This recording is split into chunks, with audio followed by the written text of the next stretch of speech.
Hi, my name is Dennis DeLay. I'm with the New Hampshire Center for Public Policy Studies. We're a think tank located in Concord, New Hampshire.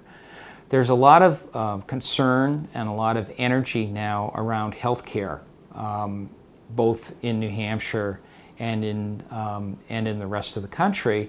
And the concern really comes from the fact that healthcare is consuming a greater and greater portion of our overall economic activity.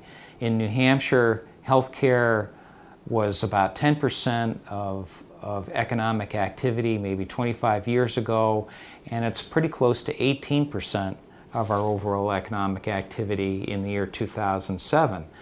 So the issue is that healthcare costs are on the rise, and the concern is how do we address those costs? There are a lot of initiatives being undertaken right now to look at that issue. One is trying to revise the way we provide insurance for healthcare in New Hampshire and in the rest of the country, moving from essentially a private insurance model to some kind of single payer or national healthcare system.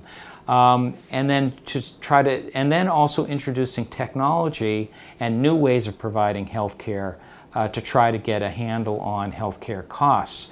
As an example, electronic medical records are now being looked at as a way to try to increase efficiency in the healthcare system, provide one source for all the different types of medical records that are out there.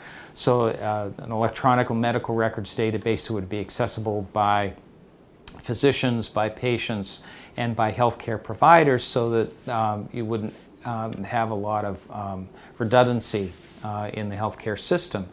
Another thing that's being looked at is providing healthcare to seniors and to older Americans through alternatives that are different than what's traditionally provided now. There's an idea now called the medical home, where you'd essentially provide healthcare services to older Granite State residents and older Americans that you would have traditionally provided in a nursing home, except provide them in an on-site home. And medical technology comes into play there as well, because those medical homes would be outfitted with computer terminals and software that would not only monitor what's going on in the home, but also monitor the residents in the home. So there are a lot of really exciting things under development right now, and that we're likely to see in the future, that'll help us address healthcare issues, including cost and quality of life.